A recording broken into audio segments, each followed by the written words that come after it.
Worship you father. दोस्तों जय मसीह, आप सभी का प्रभु यीशु मसीह में फिर से चौथे दिन बहुत बहुत स्वागत है। आशा करता हूं कि आप लोग खैरियत से हैं, सलामत हैं और मेरे यीशु ने आपको सुरक्षित रखा है।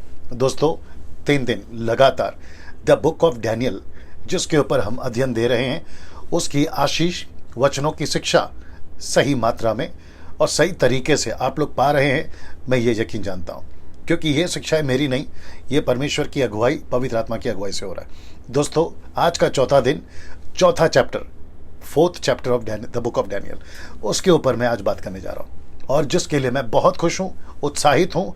और आप सभी के बीच में बड़ी तादाद में आप लोग जो जुड़ते हैं, मैं समझता हूं कि कल 1700 से 1800 लोग ऑनलाइन थे। मैं उन सभी के लिए परमेश्वर का धन्यवाद देता हूं। हो सकता है कि कुछ लोग अच्छे लोग थे, कुछ लोग अलग लोग थे, कोई फर्क नहीं पड़ता, परमेश्वर नियंत्रण में है, ठीक है ना। दोस्तों जल्दी से 2-3 चीजें कर लेते हैं। आवाज मेरी ठीक से आ रही है वो बता दें, विजुअल अब तक जो क्लियर दिख रहा है, जैसा दिख रहा है वो बता दें। अगर कोई सुधार की ज़रूरत है आप लोग नीचे टाइप कर दें। हमारी जो टीम है वो बिल्कुल नज़र रखी हुई है, वो उसके ऊपर काम करेगी, ठीक है ना। दोस्तों दूसरा, कुछ अनवांटेड लोग कल आ गए थे जो बहुत सारे ऐसी बातें लिख रहे थे, गालियाँ थी, बहुत सारे आप शब्द थे, अनवांटेड बातें थी, जिसके ऊपर आपका भी ध्यान, मैं समझता हूँ कल कुछ लोगों का चला गया था। ऐसा ना करिए, मैं बीच बीच में इसको फिर दोहराऊंगा, लेकिन अभी जो जुड़ रहे हैं मुझे बताते जाइए क्या हो रहा है, कितने लोग जुड़ रहे हैं बताते जाइए जल्दी से, ठीक है ना। जो लोग अभी जुड़ गए हैं, मैं उन सभी को कहना चाहता हूं कि किसी भी ऐसे कमेंट्स का आप लोग रिप्लाई मत दीजिए। मैं आपको बता दूं कि हमारी जो टीम है वो उसके ऊपर काम कर रही है, उनको ब्लॉक करने का, उनको बैन करने का, ये सब काम चल रहा है। तो आप लोग बिल्कुल परेशान नहीं होइएगा। अगर ऐसा आता भी है कोई दिक्कत की बात नहीं है, क्योंकि आप सभी जानते हैं मसीह समाज में, मसीह में जब हम आ जाते हैं तो अविश्वासी लोगों का ये स्वाभाविक नेचर है। जैसे हम अविश्वासी थे तब हमने भी यही किया था, आज हम मसीह में हैं, वो लोग नहीं हैं इसलिए वो कर रहे हैं, और जब कल को उनका जीवन बदलेगा तो हो सकता है कि वो भी सुधरेंगे और समझेंगे, लेकिन तब तक के लिए हमें इसको लेकर चलना होगा। और मैं बीच में, मुझे लगता है कि 1 आधे घंटे के बाद उन लोगों से भी कुछ बातें करूंगा वचन के वसीले से। सो आप लोग इस बात का थोड़ा सा ध्यान रखिएगा। चलिए, जितने यूट्यूब पर अभी मेरे सब्सक्राइबर्स हैं, मैं समझता हूँ कि 87,000 प्लस आप लोग हो चुके हैं या उससे भी ज़्यादा, आप सभी का मैं स्वागत करता हूं। और मैं जानता हूं कि YouTube पर भी आप लोग जो है काफी आशीष को पा रहे हैं और परमेश्वर का जो वचन है आप लोग वहां पर सीख रहे हैं ना। दोस्तों क्योंकि आज का जो चैप्टर है, जैसा कि हर चैप्टर अपने आप में उम्दा है, अद्भुत है, बहुत ही खूबसूरत है और हर चैप्टर का अपना एक हमें सीखने लायक सीख है। लेकिन उसके पहले काफी जगह से लोग मुझे देख रहे हैं, अपने भारत से, भारत के बाहर, नेशनल इंटरनेशनली बहुत सारे लोग देख रहे हैं। तो उन सब का एक एक नाम मुझसे कभी लेने में चूक हो जाती है, मैं भूल जाता हूं। तो यहाँ पे वो सब नाम है, दिख रहा है बुरा, ठीक है, यहाँ पे वो सब नाम है जहाँ जहाँ से लोग देखते हैं। मुंबई है, पूना है, नागपुर है, पंजाब है, गुजरात है, कर्नाटका है, आंध्र प्रदेश है, तमिलनाडु है, ओडिशा है, राजस्थान है, हरियाणा है, कोल्हापुर, शोलापुर, छत्तीसगढ़ है, भोपाल है, मध्य प्रदेश है। ओके, जब मैं महाराष्ट्र कहता हूं तो महाराष्ट्र में ये सब आ जाता है, लेकिन महाराष्ट्र में औरंगाबाद भी है, जालना भी है और भी बहुत सारे हैं, जैसे कि परतवाड़ा है, अकोला है, मूर्तिजापुर है, जहाँ से हमारी कलिसिया भी है। सो मैं समझता हूँ कि दोस्तों ये सारी चीज़ें मैं स्पेसिफिकली या विशेष करके नाम नहीं ले पाऊँगा, लेकिन आप लोग समझ जाइएगा, ठीक है ना। साथ ही साथ भोपाल का कल नाम नहीं लिया था शायद, तो भोपाल जुड़ गया है, छत्तीसगढ़ है, मध्य प्रदेश, तो मध्य प्रदेश में जो भी आता है, मंडला आता है, शिवनी आता है, बालाघाट आता है, जबलपुर आता है, वो सब उसमें आ गया। झारखंड है, सिलीगुड़ी है, हिमाचल प्रदेश है, जम्मू कश्मीर है, शिमला है, कोलकाता है, आसाम है, बंगाल है, बंगाल माफ करिए, नासिक भी महाराष्ट्र में आ गया, राइट, दिल्ली है, गोवा है, नॉर्थ ईस्ट है, नॉर्थ ईस्ट, कल हमने नॉर्थ इंडिया लिख दिया था, नॉर्थ ईस्ट है जहाँ पे सिक्किम है, नागालैंड है, एनसी हिल्स है, दीमापुर है, और भी है, काफ़ी लोग देखते हैं वहाँ से। रांची है, उत्तर प्रदेश है, पाकिस्तान है, नेपाल है, जो कि अदर कंट्रीज़ हो गया अभी, श्रीलंका है, पाकिस्तान से भी काफ़ी लोग देख रहे हैं। सो न्यूजीलैंड है, अफ्रीका है, न्यूजीलैंड है, यूके, यूएसए, इजराइल से भी काफ़ी लोग देख रहे हैं जो हिंदी भाषा समझते हैं। इटली से है, अरब कंट्री से, लंदन से लोग देखते हैं, बेल्जियम से, मॉरिशस, ऑस्ट्रेलिया, लक्समबर्ग, फिर उसके बाद में मेलबर्न, फिर उसके बाद में सेंटियागो, कनाडा, ये सब जगह से लोग जो है आप लोग देखते हैं, उस सभी का बहुत बहुत धन्यवाद। ना दोस्तों, वक्त मैं इसमें नहीं बिताना चाहता, लेकिन आप सभी को बताना चाहता हूं, आप सभी मेरे नज़र में है, आप सभी को मैं समझता हूं कि आप लोग इन सभी जगहों से मुझे देखते हैं, ठीक है ना। ना दोस्तों, आज का जो चैप्टर है वो है the book of Daniel chapter 4, और एक ऐसे व्यक्ति के बारे में, और वो सिर्फ उसी व्यक्ति के बारे में आज, और वहां है राजा नबूकदनेस्सर। मैं उसके ऊपर जो है अभी आप सभी से बात करने पर हूं। सो आशा करता हूं कि आप लोग सब जुड़ गए हैं। 900 लोग अभी आ गए हैं। मैं समझता हूं कि मात्र 3-4 मिनट हुए हैं अभी स्टार्ट कर मैं यहां से स्टार्ट करना चाहूंगा। सो सब कुछ ठीक है, मुझे एक बार मेरी आवाज़ सुना दो। सब कुछ ठीक आ रहा है, आप लोग जो हैं हमें बताते रहें, कोई भी सुधार जी, that's it, ओके ना। और साथ ही साथ वापस कहता हूं, अगर कोई कमेंट उल्टा सीधा अविश्वासी करते हैं, आप बिल्कुल भी उनको रिप्लाई मत दीजिए। मैं रिपीट करता हूं, कोई भी अपना प्रभु का बच्चे, दास दासियां, कोई भी उनको रिप्लाई मत दीजिए, बस इग्नोर करिए। उनको हटाने का, ब्लॉक करने का काम हमारी टीम कर रही है, ठीक है ना।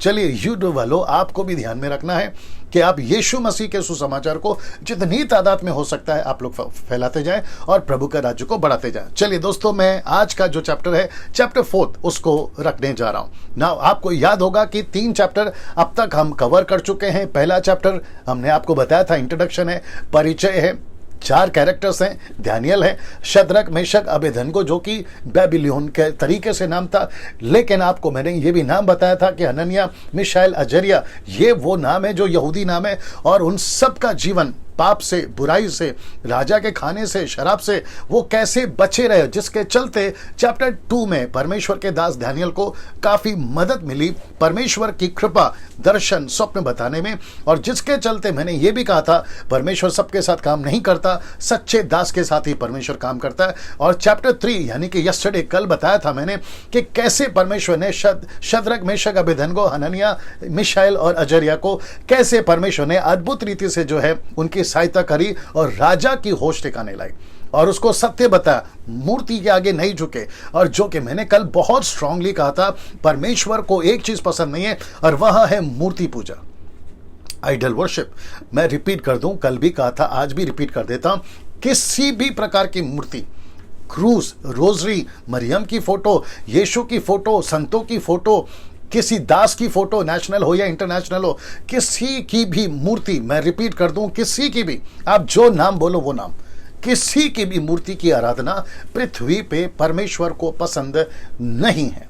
ओके ना, ये बात को आपको ध्यान में रखना। अब एंट्री होती है 4थे अध्याय की, अद्भुत है, आपके बीच में रखने जा रहा हूं ना। सबसे पहले ये देख लीजिए, जो कि ये चैप्टर इस व्यक्ति के बारे में है, और मैं चाहता हूं कि मैं आपको ये पढ़वा दूं। लिखा है नबूकदनेस्सर की औकात। ये जो शब्द है औकात, इसको इंग्लिश में अगर आप गूगल पे टाइप करोगे तो स्टेटस आएगा, मतलब उसकी परिस्थिति, उसकी स्टेटस क्या है, वो क्या चीज़ है। लेकिन हिंदी शब्द जो है वो थोड़ा सा नीचे गिराकर बात करता है, उससे मुझे कोई परहेज नहीं है, लेकिन मैं चाहता हूं कि आपको ये समझाऊं कि इंसान की औकात परमेश्वर के नज़र में, अगर वो इंसान यीशु को नहीं मानता, परमेश्वर को नहीं मानता, घमंडी हो गया है, हट्टी हो गया है और खुद को होशियार समझता है, तो परमेश्वर आज 4थे अध्याय में ऐसों की और इसकी औकात दिखाने वाला है। मैं रिपीट कर दूं, ऐसों की और इसकी औकात दिखाने वाला है। सो जितने अभी मुझे देख रहे हैं और भविष्य में जब भी अपलोड होगा या उन तक पहुंचेगा, भविष्य में अपलोड से मतलब है उन तक जब भी पहुंचेगा यूट्यूब और फेसबुक के माध्यम से, वो अगर परमेश्वर को नहीं जानता और वो अपने पैसे के घमंड में, अपने औहदे के घमंड में, अपनी पढ़ाई के घमंड में या अपनी जात के घमंड में अगर वो उस घोड़े पे सवार है, तो परमेश्वर इस अध्याय से उसकी औकात बताने वाला है। जितने प्रभु के लोग हैं, आप लोगों को भी ये समझना बहुत जरूरी है कि हम परमेश्वर के बगैर कुछ नहीं है। We are nothing without God. ये बात को समझिए। साथ ही साथ जितने सेवक हैं, आपको भी रिक्वेस्ट करूंगा, सर अगर आप लोग देख रहे हैं, पास्टर्स अगर आप लोग देख रहे हैं, जितने भी मैंने अभी स्लाइड्स पे नाम रखे थे, आप भारत और भारत के बाहर जहां से भी मेरी हिंदी भाषा अगर आप लोग समझ रहे हैं, आपको यह जानना बहुत जरूरी है कि हम किसी भी प्रकार के घमंड में आकर सेवा नहीं करना है, क्योंकि ये जो चैप्टर है हमको हमारी असली औकात बताएगा। वापस कह देता हूं, मैं इस विषय पे बात करूंगा जिसका नाम मैंने रखा है, या फिर आप चौथा अध्याय का टाइटल रख लीजिए, नबूकदनेस्सर की औकात। आइए देखते हैं क्या है नबूकदनेस्सर की औकात। दोस्तों, साथ ही साथ इस चैप्टर में जो एक शब्द उठकर दिखेगा, मैं रिपीट कर दूं, जो एक शब्द उठकर दिखेगा वह है यह पद 17। जब हम वहां पर आएंगे, हालांकि 3 में भी है, लेकिन पद 17 में परमेश्वर ने इस व्यक्ति को यह औकात दिखाई। आइए मैं पढ़वा देता हूं, जो कि लिखा है कि जो जीवित हैं वे जान ले, जो जीवित हैं वे ये जान ले कि परम प्रधान परमेश्वर मनुष्यों के राज्य में, किसके राज्य में? मनुष्यों के राज्य में प्रभुता करता है। ये व्यक्ति को ये एहसास नहीं हुआ था, जिसके चलते मैंने कल बताया था आपको, ऐसी मूर्ति बना दी पूरी सोने की, ऊपर से लेके नीचे तक। इस व्यक्ति को लगा, किसको? नबूकदनेस्सर को, कि मैं ही राज करूंगा पूरी दुनिया में, मनुष्य राज करेगा पूरी दुनिया में। इसको यह एहसास था, इसलिए ना तो उसने चांदी उसमें डाला, ना उसने पीतल डाला, ना उसने लोहा डाला। आप जानते हैं मैं क्या बोल रहा हूं, उसने सिर्फ सोना बनाया। इसका मतलब है बेबीलोन, बाबील और नबूकद राजा और उसके पीढ़ी के बच्चे वो ही राज करेंगे। लेकिन तीसरे अध्याय में पूरा खत्म हो गया, खेल खत्म कर दिया परमेश्वर। अब चौथे अध्याय में उसकी औकात बताने जा रहा है, और ये जो लाइन है ये बहुत इंपॉर्टेंट है। अभी जो लोग सुन रहे हैं, कमेंट बॉक्स मेरे को बताते रहना, ठीक है ना? अभी तक ठीक है? जैसे कुछ आता है तो मुझे बताओ ना। साथ ही साथ दोस्तों, आपको मैं बता दूं ये वाली लाइन, परमेश्वर मनुष्यों के राज्य में प्रभुता करता है। वो चाहे भारत हो, वो चाहे अमेरिका हो, वो चाहे यूरोप हो, वो चाहे चाइना हो, वो चाहे अफ्रीका हो, वो चाहे आदिवासियों का दुनिया हो, किसी भी जहां तक इंसान पाए जाते हैं, परमेश्वर उनके बीच में राज करता है। तो राजा कौन है? परमेश्वर। सत्ता किसका है? परमेश्वर का। हुक्म कौन चला रहा है? परमेश्वर का। एक पत्ता तक नहीं हिलता उसकी मर्जी के बगैर। तो इसका मतलब है पूरी कायनात को, पूरे यूनिवर्स को अगर कोई चला रहा है तो वह है परमेश्वर, एलोहिम, सेनाओं का यहोवा परमेश्वर, पिता, पुत्र, पवित्र आत्मा, जीसस की मैं बात कर रहा हूं, वो चला रहा है ना। दोस्तों इसको देखिए, पहले ये चित्र देख लीजिए आप लोग जी, उसमें दिख रहा है सब। ये चित्र देख लीजिए ना। पद 1 से लेके 3 तक का नबूकदनेस्सर अलग है। मैं आपको बताऊंगा क्यों। जैसे वचन पढ़ोगे ना, आपको क्लियर हो जाएगा कि पद 1 से लेके 3 तक, कौन सा? चैप्टर 4 का, चौथे अध्याय का, दानियेल की पुस्तक का पद 1 से लेके 3 तक का ये जो नबूकदनेस्सर है ये अलग है। अब आप लोग ये सब देख रहे होंगे, तो मैंने जानबूझ के ये फोटो डाला है, मैं आपको बताता हूं क्यों। आइए देखते हैं पहला वचन जी। ये रहा पहला वचन, मैं आपके लिए पढ़ना चाहूंगा। लिखा है, नबूकदनेस्सर राजा की ओर से देश देश और जाति जाति के लोगों और भिन्न भिन्न भाषा बोलने वाले जितने सारी पृथ्वी पर रहते हैं, सीरियस सारी पृथ्वी पर रहते हैं, लिखा है उन सभी को यह वचन मिला, तुम्हारा कुशल क्षेम बढ़े। मतलब तुम सुरक्षित हो, तुम सुरक्षित रहो, पीस अनटू बी, ऐसा भी बोल सकते हैं आप लोग। किसको कह रहा है? पूरी दुनिया को। मैंने कल कहा था, परसों भी कहा था कि राजा नबूकदनेस्सर सिर्फ किसी एक कौम का राजा नहीं था। उन दिनों में ऐसा होता था, जैसे बादशाह सिकंदर, अलेक्जेंडर द ग्रेट, उसकी क्या कहते हैं ना, प्रभुता या उसकी राज्य या सत्ता पूरी दुनिया में थी, क्योंकि उसने सबको जीत लिया था। वैसे ही नबूकदनेस्सर किंग अलेक्जेंडर के पहले इसने पूरा दुनिया पे राज किया था, और ये व्यक्ति पूरे दुनिया के लोगों को एक क्या कहते हैं ना, ग्रीटिंग्स भेज रहा है या अभिनंदन भेज रहा है। इसका मतलब है एक ऐसा राजा जो घोड़े पे सवार था घमंड के, जिसको अपनी सत्ता कायनात कायम करनी थी, या फिर उसको डिक्लेयर करना था कि इस पृथ्वी पे अगर कोई है तो वो राजा नबूकदनेस्सर है। ऐसा व्यक्ति अचानक से बदल कैसे गया? जी दोस्तों, इसलिए मैंने कहा कि ये नबूकदनेस्सर अलग है। कहां से लेकर 1 से लेकर 3 तक, तो ये यहां पर अपना परिचय दे रहा है। तो इसको मैंने लिखा है, this greeting was for whole world. ये जो अभिनंदन है ना, ये जो ग्रीटिंग्स है, ये पूरी दुनिया के लिए दे रहा हो। तो इसका मतलब है वो पूरी दुनिया को कुछ कह रहा है। आइए देखते हैं वो क्या कह रहा है। मुझे ये अच्छा लगा, नबूकदनेस्सर बोल रहा है, मुझे ये अच्छा लगा कि परम प्रधान परमेश्वर ने मुझे जो जो चिन्ह चमत्कार दिखाए हैं उनको प्रकट करूं। इंग्लिश में अगर आप लोग देख लोगे तो आप देख लीजिए, जो अपलोड करते हैं, मुझे लगता है कुछ लोग इंग्लिश में भी स्क्रिप्चर को डालते जा रहे हैं। बहुत बहुत धन्यवाद उनका। ना वापस आता हूं कि मुझे यह अच्छा लगा। कौन बात कर रहा है? नबूकदनेस्सर। के परम प्रधान परमेश्वर ने मुझे जो जो चिन्ह चमत्कार दिखाए उनको प्रकट करूं। तो इसका मतलब यह हुआ कि यहां पे नबूकदनेस्सर कहता है कि इसके बाद, यानी कि वचन 4 से लेकर आगे तक, यानी समाप्ति तक में 37 तक मुझे लगता है स्क्रिप्चर है, वो सब तक मुझे जो जो बीता, मेरे साथ जो जो हुआ, मैं वो सारी दुनिया को बताना चाहता हूं। वाव, कैन यू बिलीव दिस? कुछ लोग जो कल बोल रहे थे, आप लोग कन्वर्शन कर रहे हैं, आप लोग यीशु का प्रचार कर रहे हैं, आप लोग हमको क्यों बता रहे हैं? तो फिर इस व्यक्ति ने क्या किया? ये व्यक्ति जब अपने जमाने में था, आज से 2000 साल पहले, और यीशु के जन्म ईसा पूर्व 600 साल पहले, यह व्यक्ति ने क्या किया? पूरी दुनिया को बताया कि इस पूरी दुनिया में एक ऐसा परमेश्वर है जो राज करता है मनुष्यों में। मैंने आपको दिखा था, वापस दिखाऊंगा, अभी आएगा इसके बाद, जो मनुष्यों में राज करता है। तो इसको लगा कि मुझे लगा कि सत्ता मेरा है, इस नबूकदनेस्सर को मुझे लगा मैं राज करूंगा, इसलिए तो सोने की मूर्ति बनाए। लेकिन इसकी होश ठिकाने आ गई। इसलिए मैंने लिखा क्या है टॉपिक का आज का 4 अध्याय का शीर्षक क्या रखा? नबूकदनेस्सर की औकात। मेरा यकीन है और मेरी प्रार्थना है और मैं चाहता हूं कि ऐसा हो, जो जो अपने अपने घमंड में चल रहा है या अपने अपने किसी, है ना, क्या कहते हैं उसको, मस्ती में चल रहा है, आज इस अध्याय से और इस वीडियो से आप सभी को परमेश्वर, डैनियल राज नहीं, परमेश्वर आपको औकात याद दिलाए, या आपकी औकात बताए कि तुम्हारी औकात क्या है। ठीक है ना? ना इस व्यक्ति ने सबको ग्रीट करा और यह कहता है कि मेरे साथ कुछ घटा है। मैं गवाही देना चाहता हूं पूरी दुनिया को, मैं सबको लिखित में बताना चाहता हूं कि मेरे साथ क्या क्या हुआ। तो उसकी वो बात को प्रकट कर रहा है ना। इसको देखिए दोस्तों, वचन 3, इसके उसके दिखाए हुए चिन्ह क्या ही बड़े और उसके चमत्कार में क्या ही बड़ी शक्ति प्रकट होती है। किसकी? परमेश्वर की। अच्छा, याद रखो, इसके ठीक 1 चैप्टर पहले, हाँ, इसके ठीक 1 चैप्टर पहले, हालांकि तीसरे चैप्टर का घटना और 4 अध्याय का घटने में कम से कम 40 साल या 35 साल का गैप है। 30 से 40 बोल लीजिए, ठीक है ना, इतने साल का गैप है।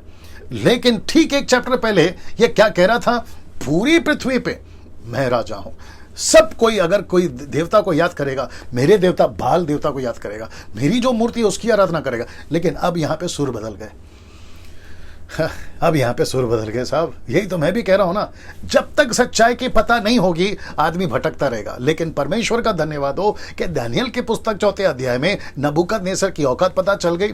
25-26 साल पहले मुझे मेरी औकात पता चल गई, क्योंकि मैं यीशु को नहीं जानता था, और यीशु को जब जाना तो मुझे पता चला मैं क्या चीज हूं। और वैसे जितने भी क्राइस्ट फॉलोवर्स है पूरी दुनिया में, उन सबको भी पता है कि वो क्या थे यीशु के बगैर, और आज वो यीशु के साथ में क्या है।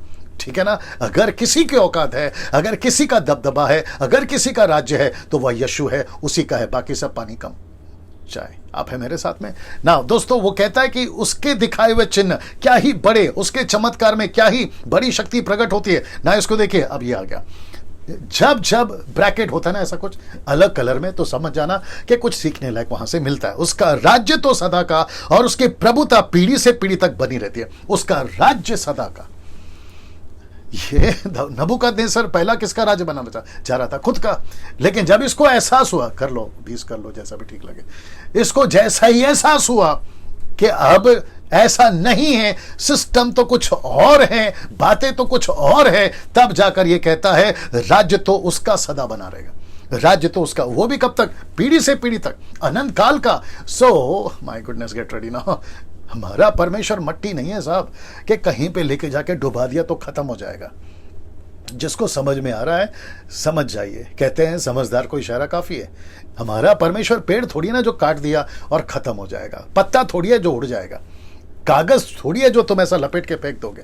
वो कोई चांदी सोना मेटल नहीं है साहब, वो कोई धातु नहीं है, वो सूरज नहीं है, वो चांद नहीं है, वो नारियल का पेड़ नहीं है, वो गुलाब का कोई फूल नहीं है, बल्कि ये सारी चीजों को उसने बनाया। इसलिए तो लिखा ना कि उसकी पीढ़ी तक बनी रहेगी, उसका राज्य, उसका दबदबा, उसका किंगडम पीढ़ी इटरनल, हमेशा के लिए। ये चीजों को बनाता है, परमेश्वर को कोई नहीं बना सकता। और मुझे इस बात का घमंड है कि मैं उसका प्रचार आपके बीच में रख रहा हूं। मुझे घमंड है कि 26 साल से मैं उस यीशु का प्रचार कर रहा हूं और आपके बीच में पहुंच रहा हूं। और आप लोग जितने भी उसके फॉलोवर्स हैं, कभी सर नीचे नहीं करना। अगर यीशु के लोगों, सर हमेशा ऊपर रखना। ये बात को लेके चलिए। यही तो यिर्मयाह कहता है ना 9:23 में, वो कहता है कि पैसे वाले को घमंड है पैसे का, अक्ल वाले को घमंड है अक्ल का, ताकत वाले को घमंड है ताकत का, लेकिन हमको घमंड है परमेश्वर यहोवा का। मुझे घमंड है इस यहोवा का कि मैं उसका प्रचारक हूं।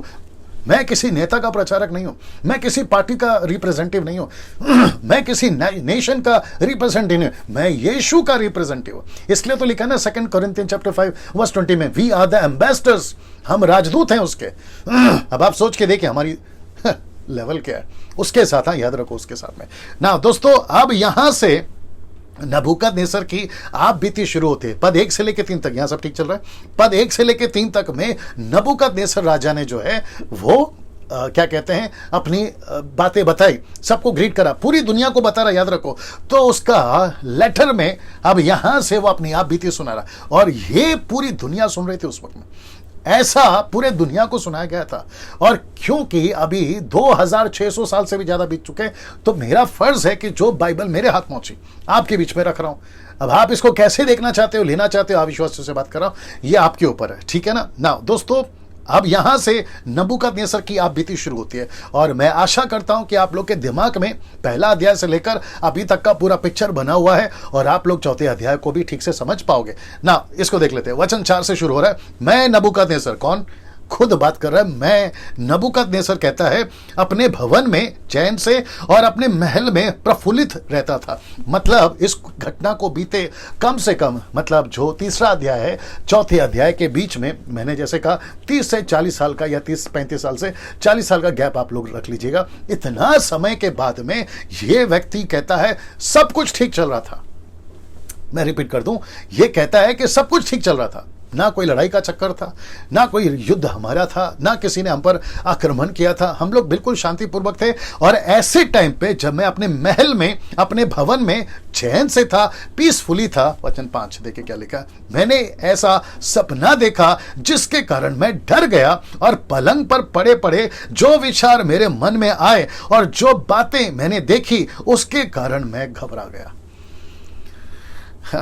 वचन 4 कहता है मैं चैन से था, वचन 5 कहता है कि मैं घबरा गया। तो दोनों के बीच में क्या हुआ? दोनों के बीच में परमेश्वर बीच में उतर कर आता है और नबूकदनेस्सर को उसकी औकात बताने आ रहा है ना। दोस्तों, तैयार हो जाओ। अब यहां से हमारी जो जर्नी है ना, या फ्लाइट है ना, वो टेक ऑफ करेगी। और मैं आपको बता दूं कि जिस तरीके से ये टेक ऑफ होगा, ये टीचिंग, आपको बीच में खूब मजा आएगा। बस मेरे साथ में बने रहे। एक बार आप लोगों ने टकटकी लगाकर देखना शुरू कर दिया तो वापस ऑफलाइन नहीं जाना, ऑनलाइन ही रहना, ठीक है ना। मैंने सपना देखा जिसके कारण मैं डर गया, और पलंग पर पड़े पड़े जो विचार मेरे मन में आए और जो बातें मैंने देखी उसके कारण मैं घबरा गया। कौन कहता है? नबूकदनेस्सर। वचन 6, तब मैंने आज्ञा दी कि बाबेल के सब पंडित मेरे स्वप्न का अर्थ मुझे बताने के लिए मेरे सामने हाजिर किए जाएं।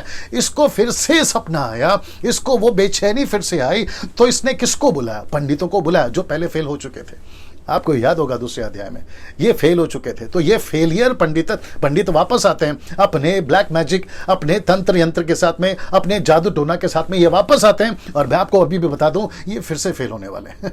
ये फिर से फेल होने वाले। तो अगर कोई पंडित, अगर कोई तांत्रिक, अगर कोई ब्लैक म्यूजिशियन या किसी भी प्रकार का कोई जादू टोना करता है, अगर इस वीडियो को देख रहा है मेरे दोस्त, जितनी जल्दी हो सकता है इसमें से बाहर निकलो और अपना जीवन यीशु को सौंप दो, क्योंकि तुम एक बहुत बड़े दुष्ट आत्मा और शैतान के चुंगल में हो। वो तुम्हारी जिंदगी खत्म कर देगा, ठीक है ना। सो जितना जल्दी हो सके, ये वास्तुशास्त्र वाले, हाँ, कहते दरवाज़ा इधर लगाओ, खिड़की इधर लगाओ, घर का छत इधर होना। अरे यार क्या कर रहे हो। कुछ लोग कहते हैं कि ऐसा घर पे रखो, वैसा घर पे रखो। अच्छा, अगर ऐसा होता तो सब कुछ ठीक चलना चाहिए था, फिर बिगड़ा हुआ क्यों है? बहुत कुछ बिगड़ा हुआ है सर। मैं इसके ऊपर नहीं जाऊंगा क्योंकि मेरा ये विषय नहीं है, लेकिन तुम लोग इसमें से बाहर निकलो जितनी जल्दी हो सके और अपना जीवन यीशु मसीह को सौंपो ना। वचन 6 वापस मैं पढ़ देता हूं कि तब मैंने आज्ञा दी कि बाबील के सब पंडितों को मेरे स्वप्न का अर्थ बताने के लिए मेरे सामने हाजिर किए जाएं। और वचन 7 कहता है कि तब ज्योतिष, तांत्रिक, कसदी और भावी बताने वाले भीतर आए, मतलब महल के अंदर गए और मैंने उनको अपना स्वप्न बताया। अब यहां पे राजा ने उनको अपना स्वप्न बताया। वचन 2 में उसने अध्याय 2 में उसने स्वप्न नहीं बताया, लेकिन यहां सपना बता रहा है। सपना बताने के बावजूद भी परंतु वे मतलब ये सब, परंतु वे उसका अर्थ ना बता सके, मतलब वो बताने में फेल हो गए। मैंने बताया ना आपको, वो दूसरे अध्याय में भी फेल हुए और चौथे अध्याय में भी फेल हुए। मैं बीच में तो नहीं आ रहा हूं ना, वो चौथे अध्याय में भी फेल हो गए। तो इसका मतलब है कि यहां पे तांत्रिक, कसदी, ये सब फेल हो गए। ये सब फेल हो, और फेल होंगे ना यार, फेल तो होंगे ना। परमेश्वर नहीं है ना उनके साथ, कहां से आएगा? अच्छा, जो परमेश्वर उनके साथ में है, जो परमेश्वर उनको लीड कर रहा है, दानियल की बात कर रहा हूं, वही बता सकता है। लेकिन ऐसे परमेश्वर जो सच्चे नहीं है, ऐसे ईश्वर जो सच्चे नहीं है, ऐसे देवी देवता जो सच्चे नहीं है, वो कहां से बताएंगे? ये बात आपको भी समझना है ना। अब यहां से एंट्री होती है दानियल की। मेरे को यह बड़ा अच्छा लगता है। अच्छा, अभी कल जब चैप्टर 3 चल रहा था तो किसी ने पूछा, मुझे आज भी किसी ने पूछा कि pastor Daniel pastor Daniel, okay, Daniel कहाँ था? मतलब तीसरे अध्याय में डैनियल का जिक्र नहीं है। अब मुझे उसको कनेक्ट करना था चैप्टर से, रैप्चर से, माफ करिए, रैप्चर से, चैप्टर रैप्चर, ओके, रैप्चर से। लेकिन क्योंकि कल अलग फ्लो था और जिसके चलते स्किप हो गया, मैं अभी कनेक्ट कर देता हूं कि जैसे तीसरे अध्याय में, माफ करिए जी, जैसे तीसरे अध्याय में दानियल नहीं था, नहीं दिखा, लेकिन शद्रक, मेशक, अबेदनगो दिखे। और राजा नबूकदनेस्सर, मैंने कहा था रैप्चर एंटी क्राइस्ट को रिप्रेजेंट करता है, हालांकि वो नहीं है। और वो जो 3 थे जिनको आग में डाला गया था, वो दर्शाता है महाक्लेश को। तो महाक्लेश के पहले, जिसको कहते हैं प्री रैप्चर, फिर आता है मिड रैप्चर, फिर आता है पोस्ट रैप्चर, और चौथा थ्योरी को तो हम मानते नहीं, जिसको कहते हैं नो रैप्चर। मैं चलूंगा प्री रैप्चर के साथ। तो प्री रैप्चर में दानियल नहीं होगा ना, ये लॉजिक है, ये कनेक्शन है। सो तीसरे अध्याय में दानियल नहीं दिखा। अभी वास्तविक कहां था? जब खुद दानियल नहीं बता रहा है तो ये दानियल कैसे बताएगा? जब ये दानियल नहीं बता रहा है तो मैं दानियल कैसे बता सकता हूं? लेकिन हम उसको आत्मिक बातों से एनालिसिस करके ये जरूर बता सकते हैं कि रैप्चर के वक्त में सब उठा लिए जाएंगे, जिसको कहते हैं प्री रैप्चर में। और जब महाक्लेश आएगा उसमें कुछ लोग गुजरेंगे, और ऐसे टाइम पे यीशु आएगा उनके बीच में। इसलिए मैंने कल कहा था, %1,00,000 मैं यकीन जानता हूं कि वो आग में उतरा कोई स्वर्गदूत नहीं, वो यीशु है। तो यीशु ही आएगा अपने लोगों को बचाने, यहूदियों को बचाने, इजरायलियों को बचाने, जो कि वो 3 लड़के भी यहूदी ही थे। तो ऐसा उसका कनेक्शन है ना। वापस आ जाते हैं अभी, I hope you got the answer. अब यहां से दानियल की एंट्री होती है। आइए देखते हैं दानियल साहब क्या करते हैं ना। वापस कह देता हूं कि यहां दानियल 40 से 45 की उम्र का हो चुका था, क्योंकि ये घटना को नबूकदनेस्सर राजा के बीच में घटे उतना टाइम हो गया था। तो इसकी भी उम्र मैं जो है उसके हिसाब से लेकर जा रहा हूं ना। इसको देखिए दोस्तों, वचन 8 लिखा है कि अंत में दानियल मेरे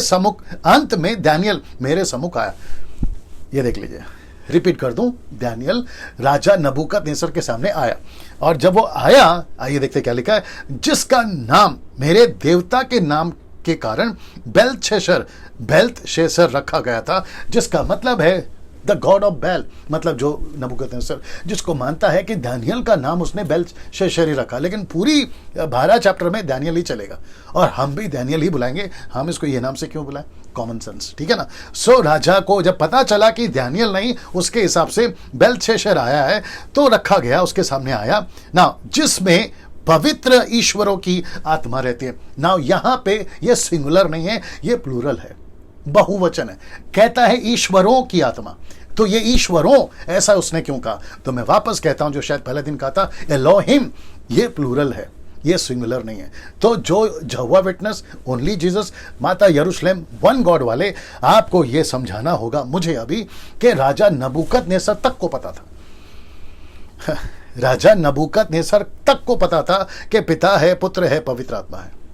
और मैं वापस कह दूं कि इस ट्रायून गॉड पर या त्रिएक परमेश्वर पर, पतरस हो, यीशु हो, पौलुस हो, यूहन्ना हो, मूसा हो, अब्राहम हो, उन्होंने ज्यादा एम्फसाइज नहीं किया, क्योंकि वो सब जानते थे कि 3 परमेश्वर हैं, जिसको हम एक बोलते हैं, 1 गॉड बट 3 पर्सनैलिटीज।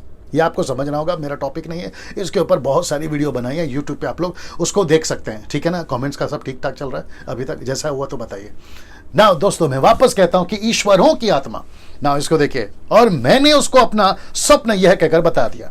किसने? राजा ने, राजा ने दानियल को स्वप्न बताया ना। इसको देखिए दोस्तों, वचन 9, हे बेल्तशस्सर, तू जो सब ज्योतिषों का प्रधान है, मतलब सब ज्योतिषों के ऊपर यह है। दानियल क्या कहता है, देखिए, मैं जानता हूं कि तुझ में पवित्र ईश्वरों की आत्मा रहती है।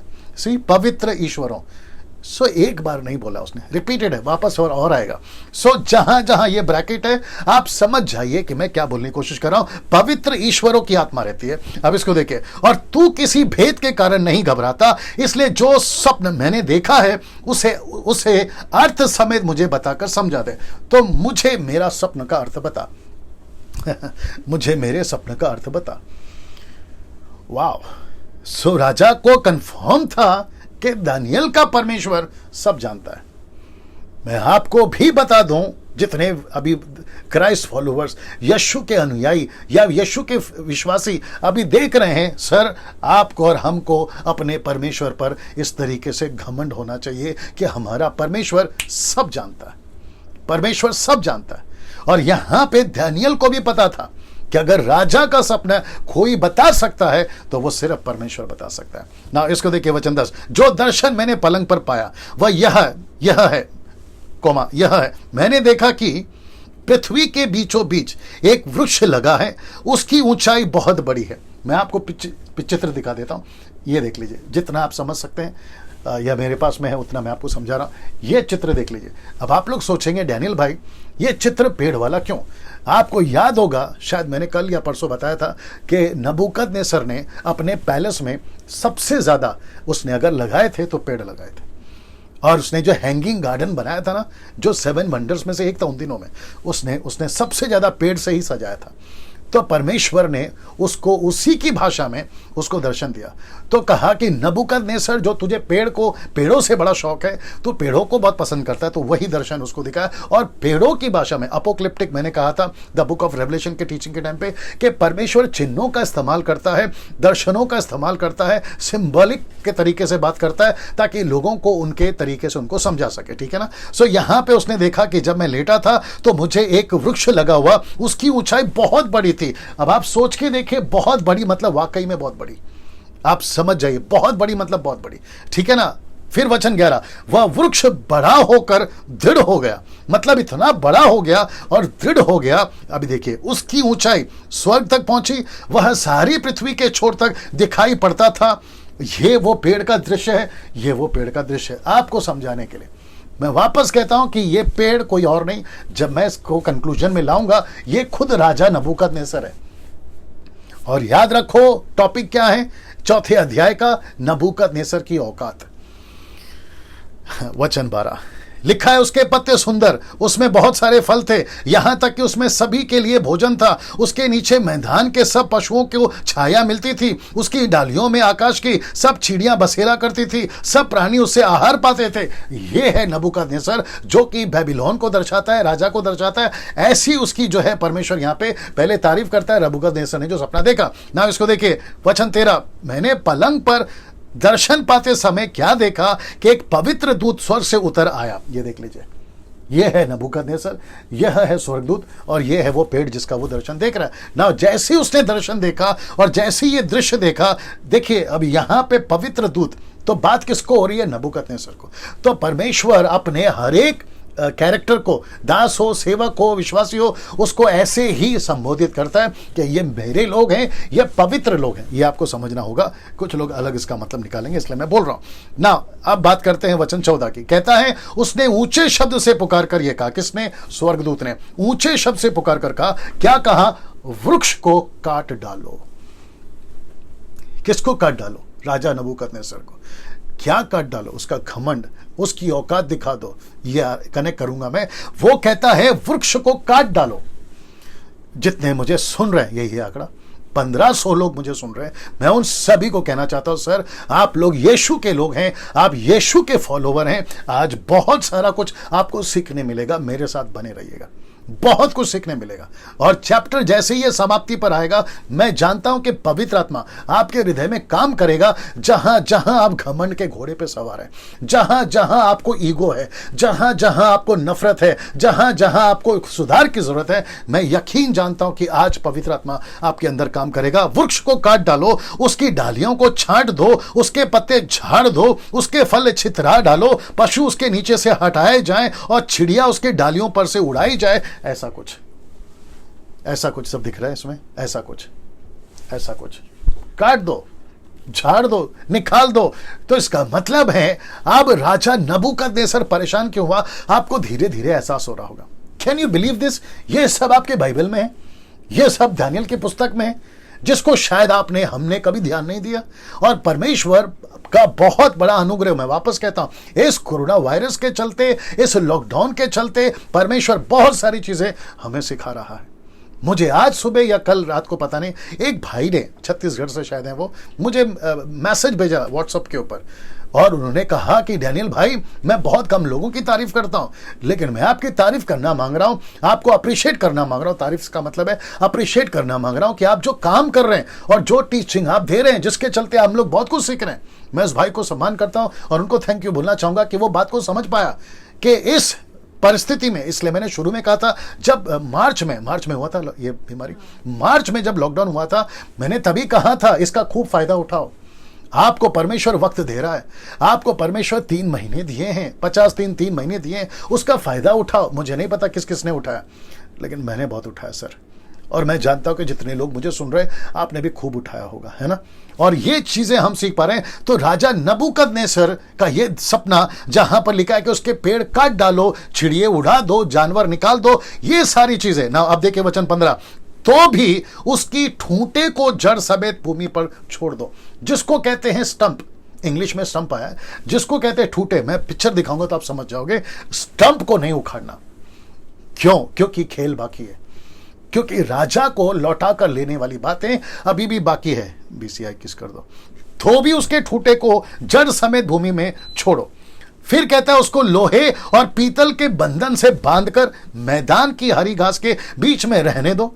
वह आकाश की ओस से भिगा करे, भूमि की घास खाने में मैदान के पशुओं के संग भागी हो ना। दोस्तों, ये ऐसा कुछ, मुझे नहीं पता कितना हाई रेजोल्यूशन में ये दिख रहा है, लेकिन मेरे पास में जो भी, मैंने काफी कोशिश करी कि इससे और क्वालिटी पिक्चर दिखा सकूं, बट नहीं मिला। ये है, तो ऐसा उसको काट दो और उसको लोहे और पीतल से बांध दो। और क्योंकि जड़ से नहीं उखाड़ना, इसका मतलब है कि वापस से पेड़ उगेगा। लेकिन कैसे उगेगा और क्यों उगेगा, यह सब कुछ आपके बीच में रखने जा रहा। ना ये सब कौन है? राजा नबूकदनेस्सर। ना वचन 16 देखते क्या लिखा है, उसका मन बदले। मैं रिपीट करता हूं, उसका मन बदले। फिर कहता है मनुष्य का ना रहे, उसका मन बदल जाए और मनुष्य का ना रहे। मैं बताऊंगा क्यों। परंतु पशु का सा बन जाए और उस पर 7 काल बीते, 7 ईयर्स, 7 साल उसके ऊपर बीते। किसके ऊपर? राजा नबूकदनेस्सर के ऊपर। अभी वचन 17 इधर देखिए, यह आज्ञा उस दूत के निर्णय से और यह बात पवित्र लोगों के वचन से निकली कि जो जीवित हैं और वे जान ले कि परम प्रधान परमेश्वर मनुष्यों के राज्य में प्रभुता करता है। मैंने आपको बताया था ना, मनुष्यों के राज्य में। बड़े ध्यान से सुनना, कुछ भूलने जा रहा हूं। अमेरिका सबसे बड़ा कंट्री आज की तारीख में, समस्या तो है वहां पे, लेकिन फिर भी वहां भी परमेश्वर राज कर रहा है। भारत में परमेश्वर राज कर रहा है। अफ्रीका, चाइना, आपका यूरोपियन कंट्री, दुनिया का कोई भी कोना उठा लीजिए, परमेश्वर वहां राज कर रहा है। परमेश्वर वहां राज कर रहा है। यह आपको समझना बहुत जरूरी है। मैं वापस कहता हूं, जितने हमारे मसीह लोग हैं, आप लोग कभी कभी भी अपने आप को कभी छोटा नहीं समझना, क्योंकि परमेश्वर राज कर रहा है। मनुष्यों में परमेश्वर राज कर रहा है ना। इसको देखिए, और उसको जिसे चाहे उसे देता है, और वो छोटे से छोटे मनुष्य को भी उस पर नियुक्त कर देता है। तो ये परमेश्वर है।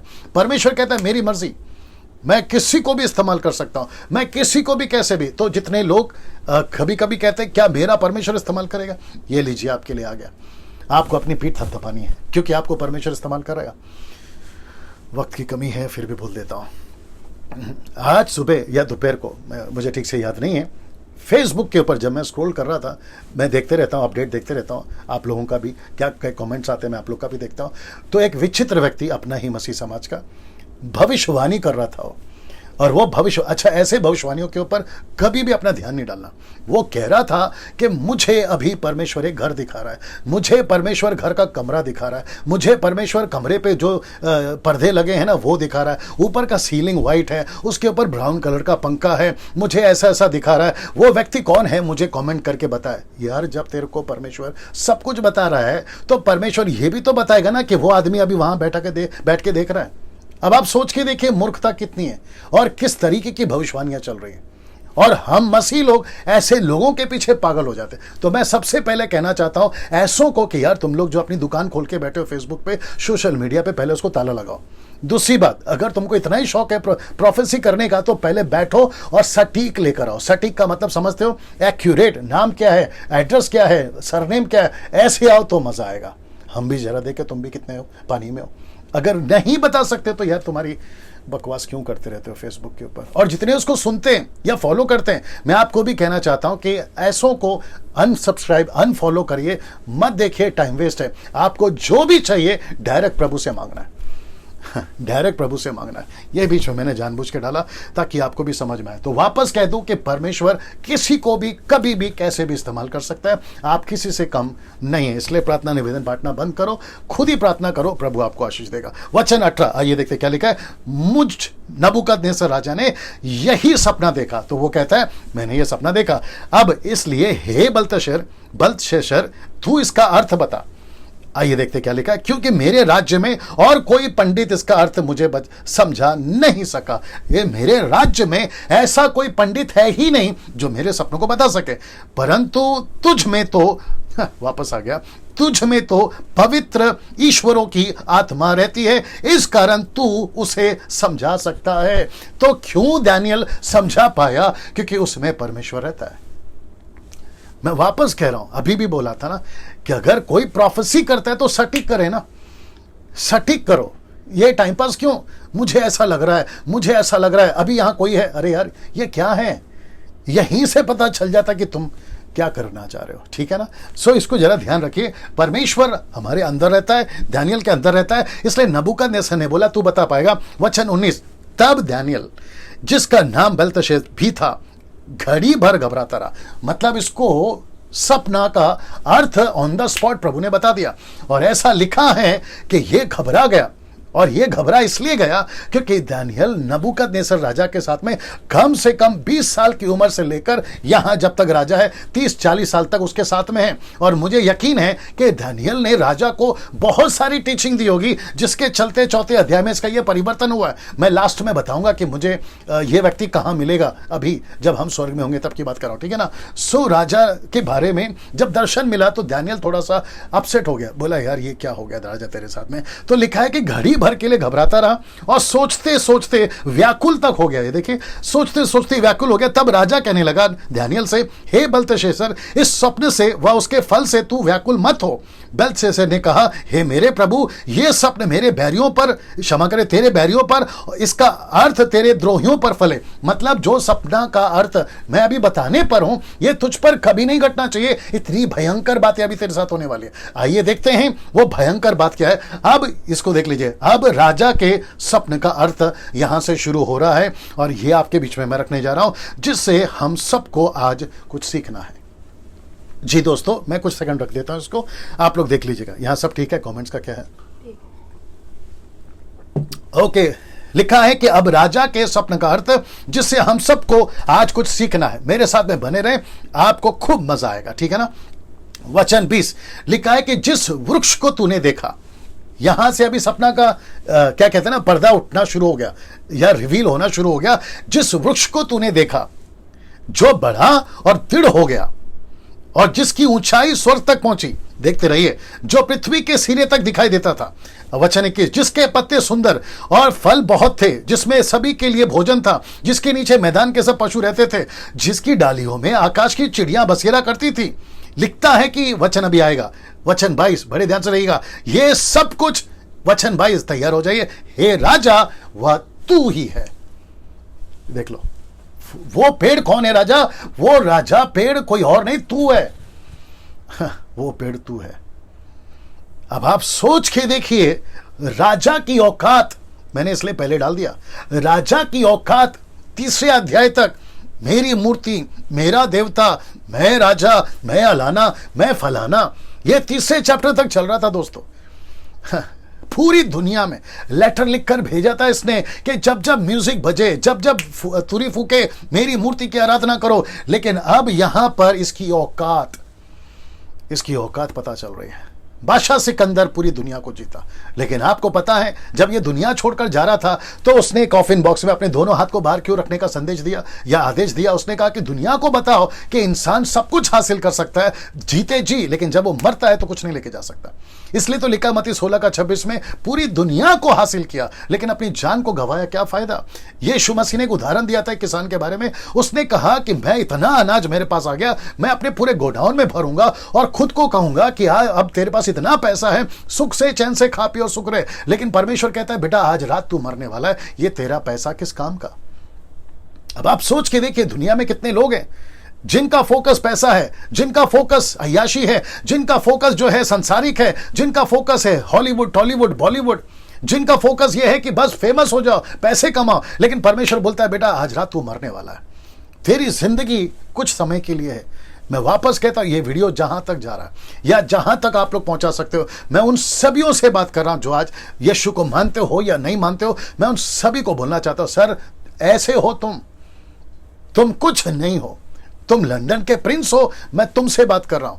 तुम कहीं के प्रेसिडेंट हो, मैं तुमसे बात कर रहा हूं। तुम कहीं के मंत्री हो, मैं तुमसे बात कर रहा हूं। तुम कहीं के नेता हो, अभिनेता हो, मैं तुमसे बात कर रहा हूं। तुम रोडपति, करोड़पति, तुम टाटा अंबानी टाइप के हो, मैं तुमसे बात कर रहा हूं कि तुम्हारी औकात इस चैप्टर पे पता चल रही है। हम इंसानों की औकात इस चैप्टर से पता चल रही है। हम कुछ नहीं है सर उसके सामने, उसकी नजर में। इसलिए जितना हो सकता है खुद को पहचानिए, खुद को पहचानिए, हम क्या चीज हैं, खुद को पहचानिए। और मैं वापस कहता हूं कि कोरोना वायरस ने सबको हिला दिया, अच्छे अच्छे को हिला दिया, और सबको पता चल गया हम क्या चीज हैं उसके सामने। मेरे दिमाग में बहुत कुछ आ रहा है, लेकिन बहुत कुछ बोलना भी है। लिखा है कि हे राजा वह तू ही है, तू महान और सामर्थी हो गया, तेरी महिमा बढ़ी और स्वर्ग तक पहुंच गई, और तेरी प्रभुता पृथ्वी के छोर तक फैली है। वचन 23 कहते देखे, और हे राजा तूने जो एक पवित्र दूत को स्वर्ग से उतरते ये कहते देखा कि वृक्ष को काट डालो, फिर लिखता है कि उसका नाश करो, तो भी उसके ठूटे को जड़ समेत भूमि पे छोड़ो और उसको लोहे और पीतल के बंधन में बांध कर रखो। वचन आगे देखिए, और उसी का कंटिन्यूएशन है, मैदान के हर घास के बीच में रहने दो, आकाश की ओर से भीगा करे, और उसको मैदान के पशुओं के संग ही भाग मिले, जब तक 7 युग उस पर बीत ना चुके, तब तक उसकी ऐसी ही दशा रहे। 7 साल तक एक राजा जानवर बनने जा रहा है। वापस बोल देता हूं, 7 साल तक एक राजा, एक नबूकदनेस्सर राजा, एक इंसान जानवर बनने जा रहा है। उसकी औकात परमेश्वर बताने जा रहा है। और इसके सीखने के चलते इस चैप्टर से हम क्या सीख सकते हैं कि अगर इसके साथ परमेश्वर कर सकता है, एक सबक लेना चाहिए आपको और मुझको, जितने लोग देख रहे हैं, और तभी जब अपलोड होगा तब जितने लोग देखेंगे, हम सभी को एक सबक लेना चाहिए। वचन 24 क्या कहता है देखे, हे राजा, इसका अर्थ यह है जो परम प्रधान ने ठाना है कि राजा पर घटे वह यही है, यही तेरे पे घटेगा।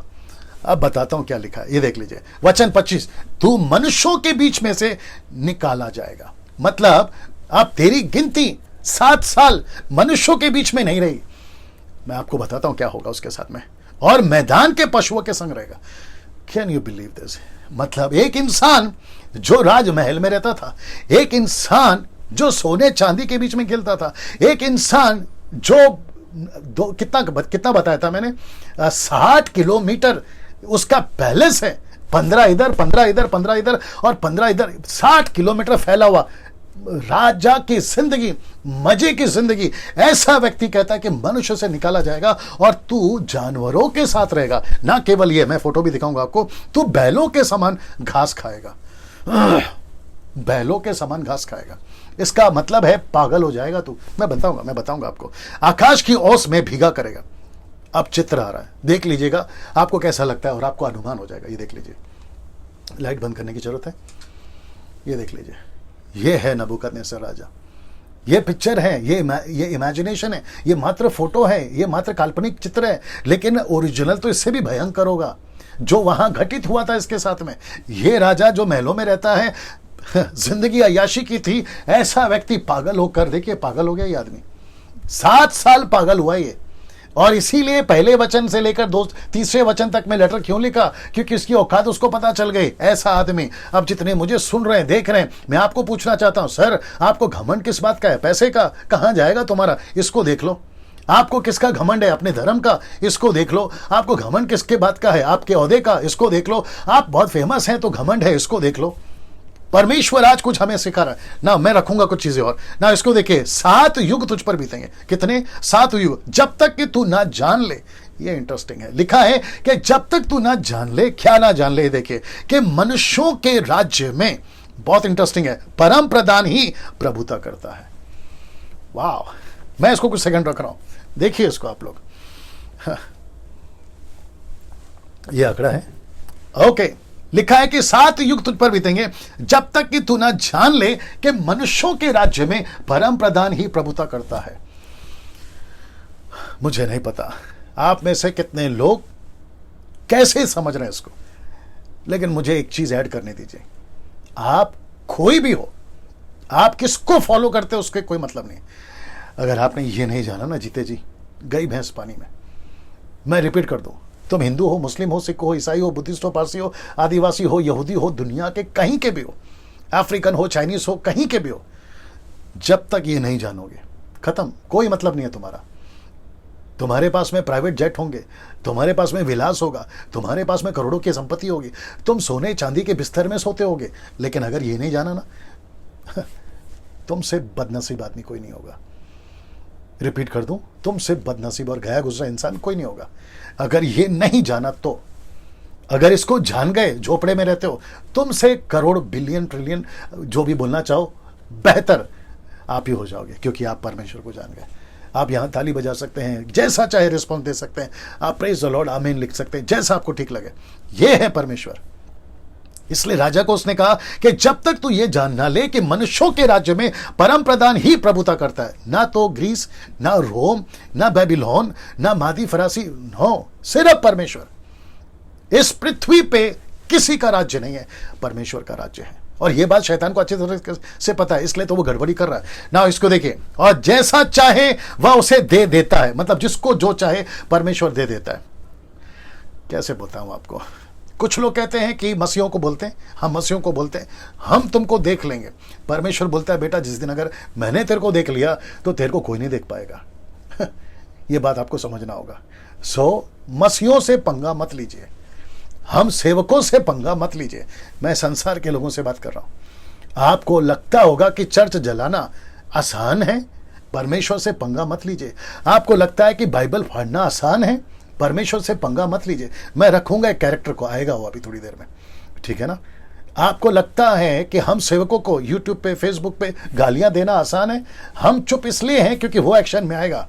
और जिस दिन वो एक्शन में आएगा ना सर, आपकी तो हालत खराब होगी। तो उसके पहले बस हमारी दिक्कत क्या है मालूम है, हम कई तरीके से आपको जवाब दे सकते हैं, आपके घर पे आके जवाब दे सकते हैं, लेकिन हम बंधे हुए हैं।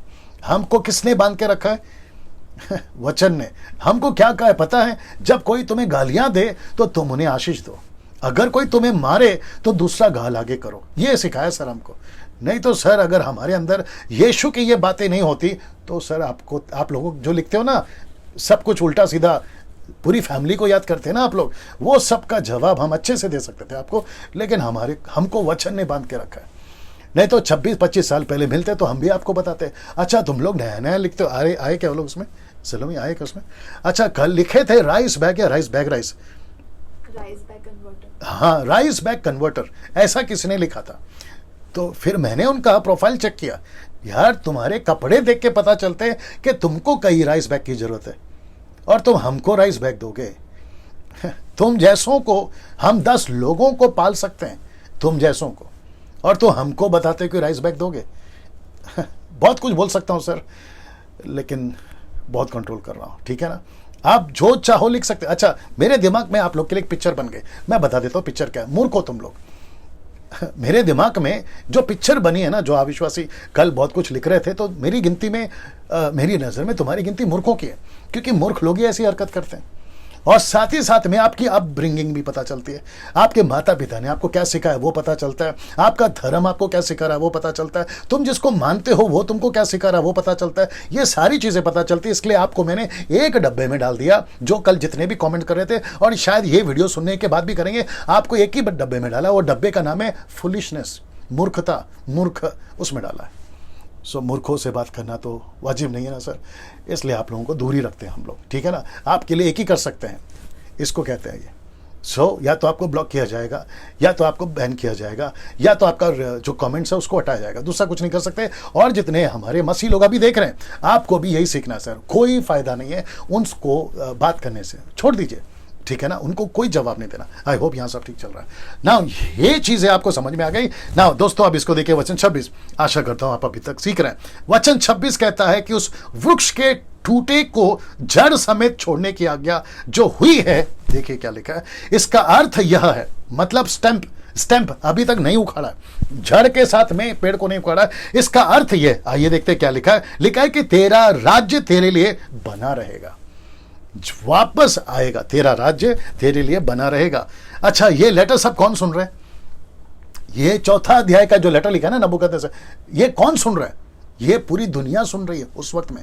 ये सबको लिख रहा है राजा नबूकदनेस्सर कि मेरी आप बीती सुनो, मुझ पर ये घटा है, मैं 7 साल के लिए जानवर बन गया था, मैं घास खाता था जानवरों के साथ में, ये मुझ पर आप बीती है। तो सोच के देखो, जब वहां के राजा सुन रहे होंगे, वहां के अधिपति सुन रहे होंगे, बिलियनियर्स ट्रिलियनियर्स सुन रहे होंगे, तो उनकी हालत क्या हो रही होगी। मैं चाहता हूं कि ऐसी हालत अभी आपकी हो।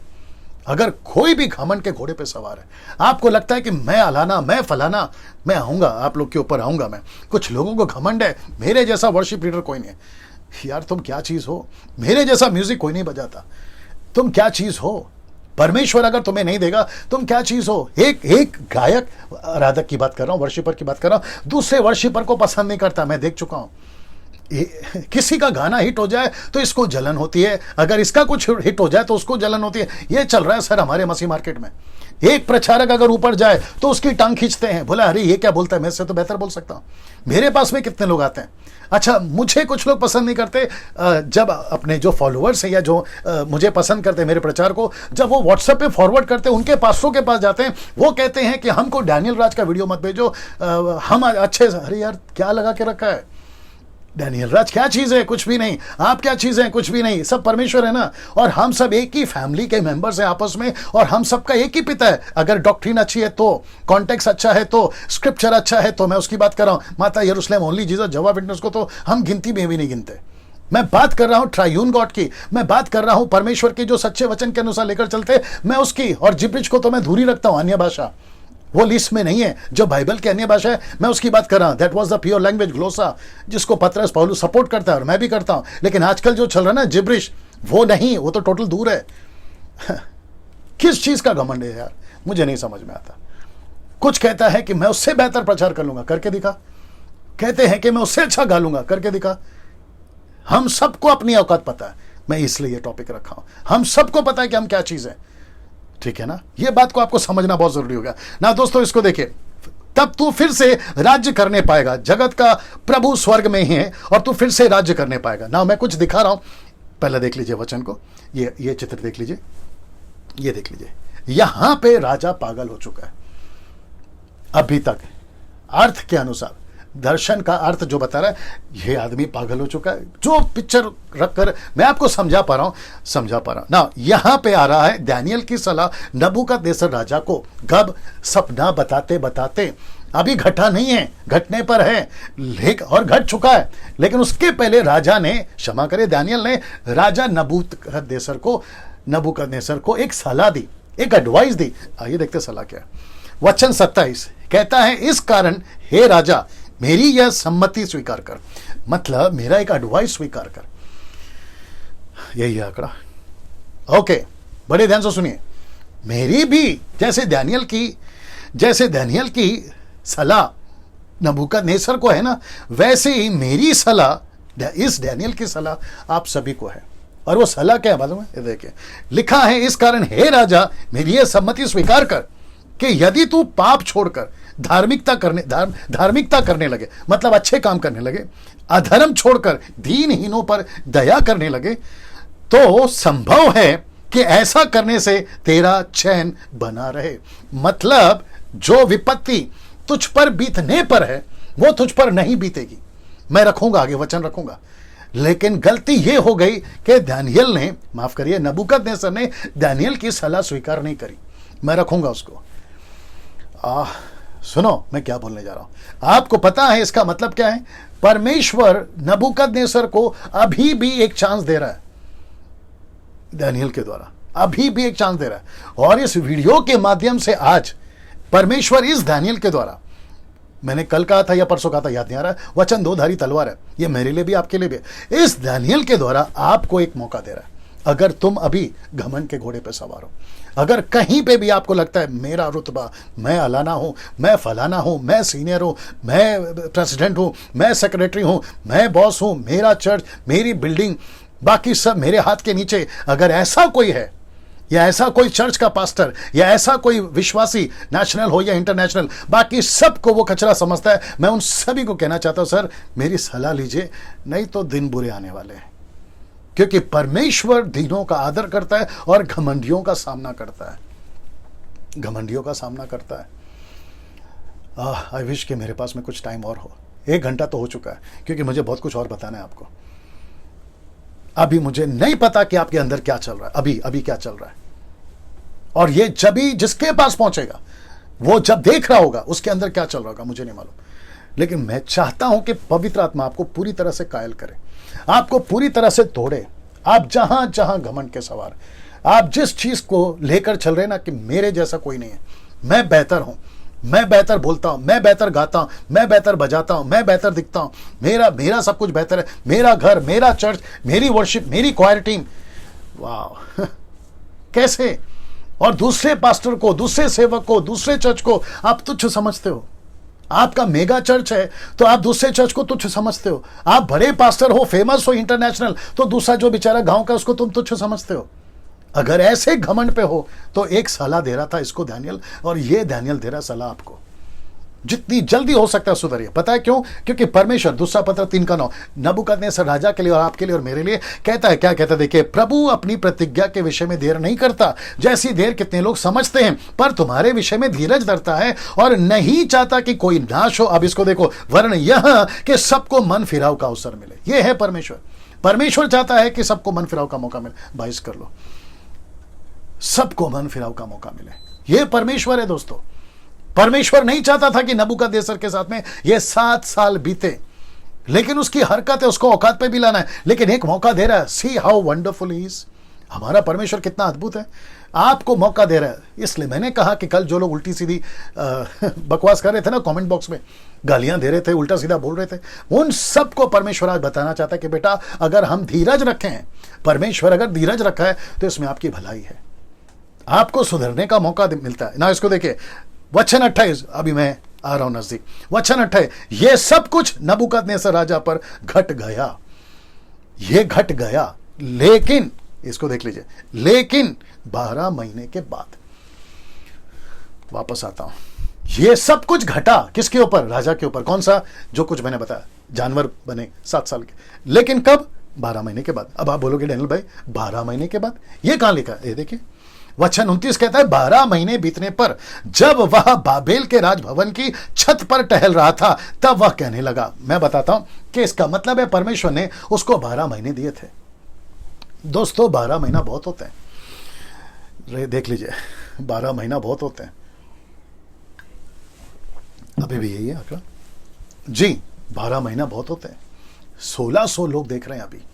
मैं उन सभी को कहना चाहता हूं, 12 महीना बहुत होते हैं। इस 12 महीने में नबूकदनेस्सर खुद अपनी गवाही दे रहा है, मैं 12 महीना मुझे मिला, लेकिन मैंने अपने आप को जरा सा भी परिवर्तन के लिए नहीं ध्यान दिया। लूसीफर का काम क्या था पता है? स्वर्ग में बैठे बैठे उसका भी यही था, मैं परमेश्वर से भी ऊंचा हो जाऊंगा, मैं परमेश्वर के तुल्य हो जाऊंगा। उसके भी मन में घमंड आया।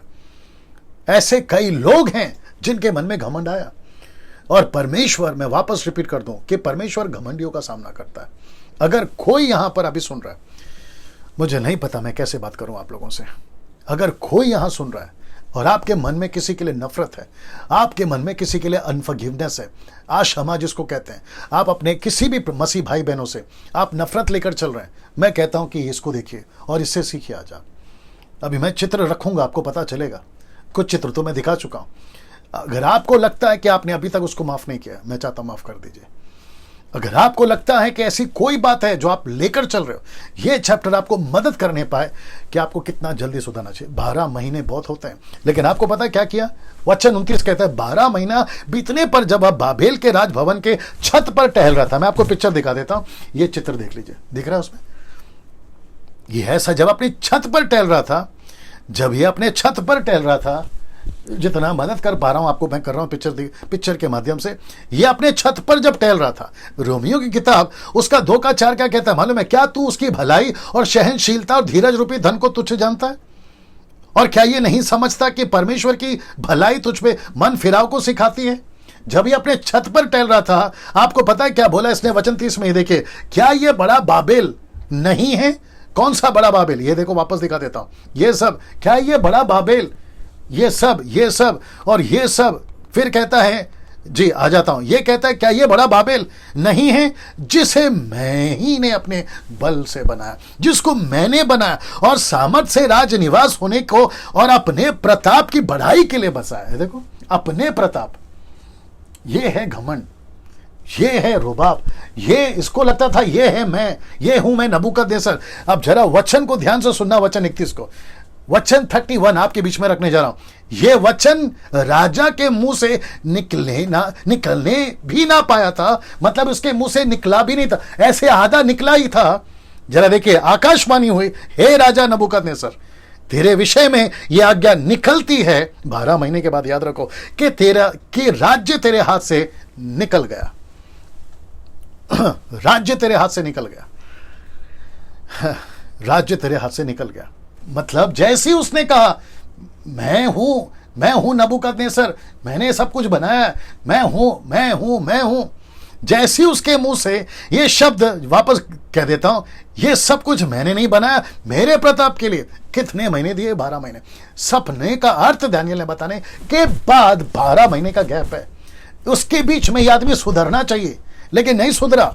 मेरा ये वीडियो आपके बीच में पहुंच रहा है, आप घमंड के घोड़े पे सवार हैं, आपको हर चीज का घमंड है, आपको लगता है कि मैं। परमेश्वर आपको 12 महीने का टाइम दे रहा है।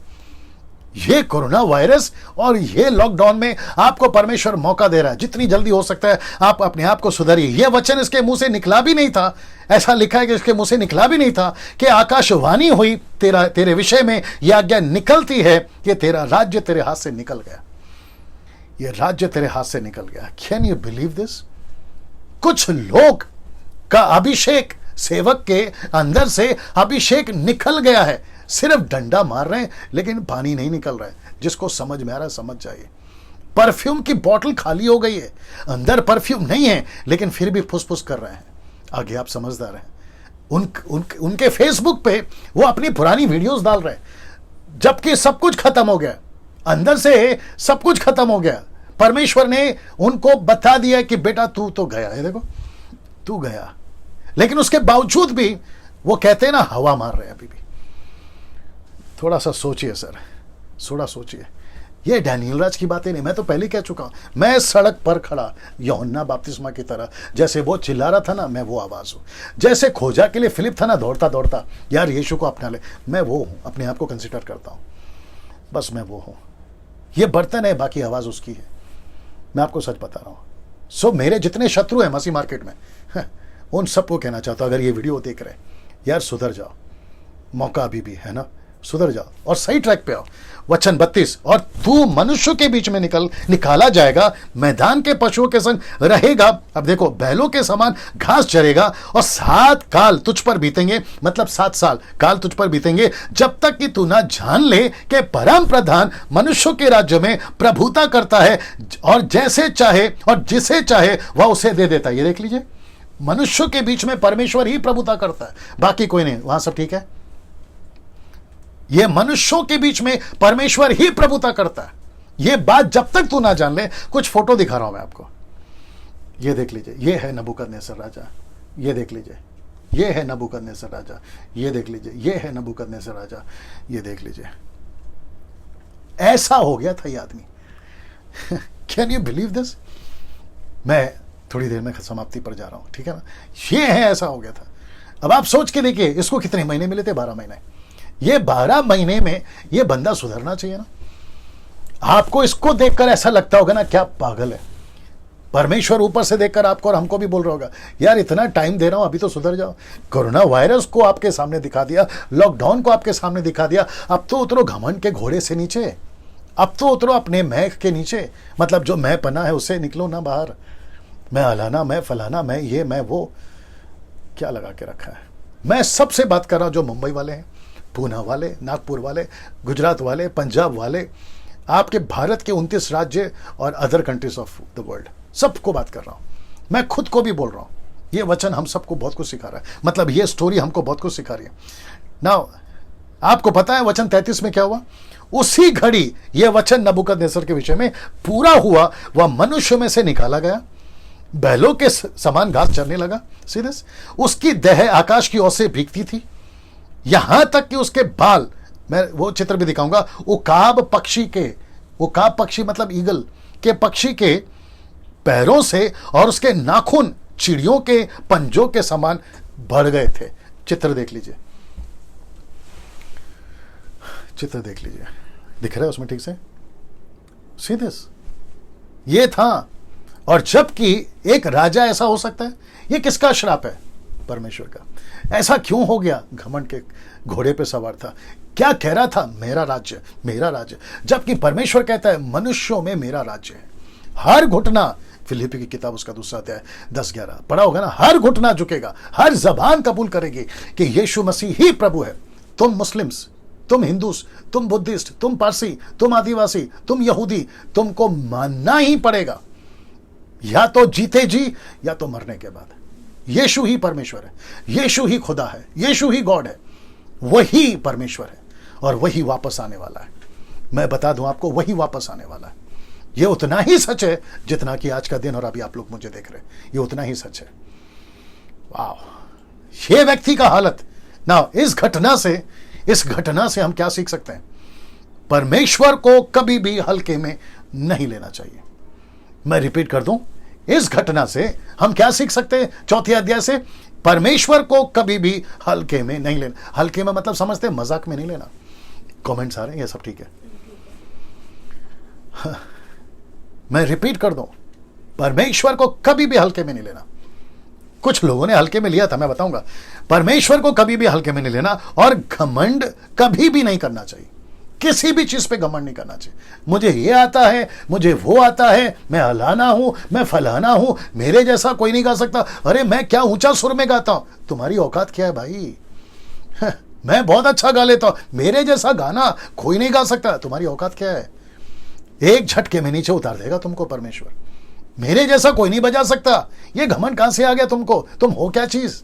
मेरे जैसा कोई प्रचार नहीं कर सकता। मैं कितना फेमस हूं, मेरे कितने फॉलोवर्स हैं, मेरे कितने सब्सक्राइबर्स हैं, क्या लगा के रखा है भाई? क्या लगा के रखा है? थोड़ा सोच के देखिए, हम क्या सीख सकते हैं? परमेश्वर ने दिया है, परमेश्वर को महिमा दीजिए। जब लोग मुझे कहते हैं कि पास्टर डैनियल, आपके द्वारा हमने ये सीखा, ये पाया, वो आया, आप किसी को भी पूछ लीजिए, मैंने उनको यही कहा है, यार मेरा कुछ नहीं है, ये परमेश्वर का है। मैं उनको धन्यवाद देता हूं आपके अप्रिसिएशन के लिए, लेकिन ये मेरा नहीं है, ये तो प्रभु का है। जिस दिन ये क्वालिटी आ जाएगी ना, परमेश्वर आपको नीचे से ऊंचा उठाएगा और भी ऊंचा उठाएगा। ये सीखो ना। वापस कहता हूं कि परमेश्वर को कभी हल्के में नहीं लेना और घमंड में नहीं कभी आना। गलती 2:20 क्या कहता है देखो, ये पौलुस है। और पौलुस ने क्यों कहा, मैं वो भी कनेक्ट करूंगा, मैं मसीह के साथ क्रूस पर चढ़ाया गया।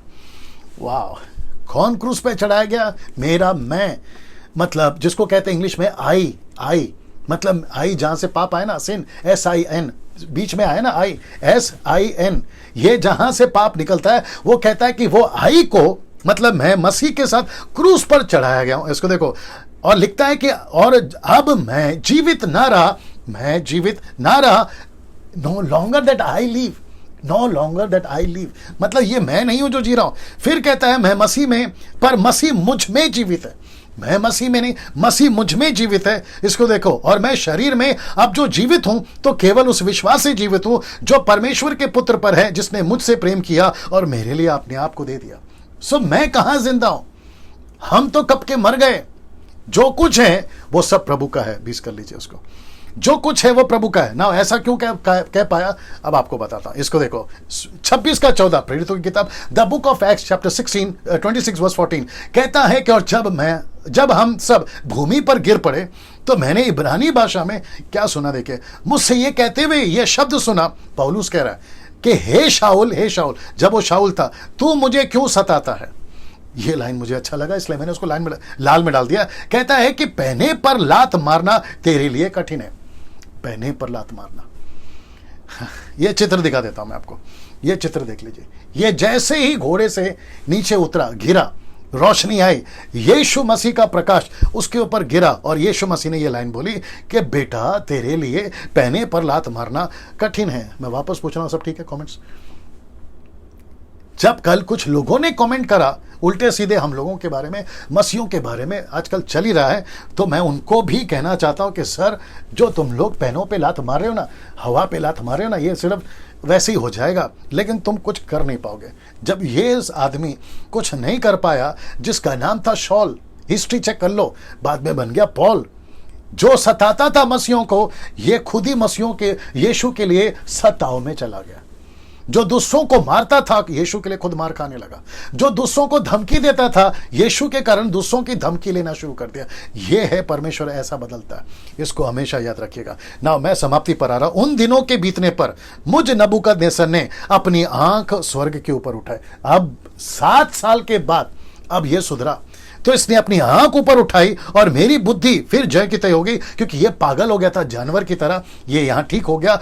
तब मैंने परम प्रधान को धन्य कहा, परमेश्वर को धन्य का शब्द पे ध्यान दीजिएगा, परम प्रधान को धन्य का, और जो सदा जीवित है उसकी स्तुति की और महिमा यह कहकर करने लगा, उसकी प्रभुता सदा के। यही तो परमेश्वर चाह रहा था नबूकदनेस्सर, यही तो परमेश्वर चाह रहा था कि मेरी महिमा, मेरा सत्ता, मेरा राज्य पृथ्वी पर हमेशा रहे। और जब ये इसको होश आया तो ये कहने लगा, और उसका राज्य पीढ़ी से पीढ़ी तक बना रहने वाला है।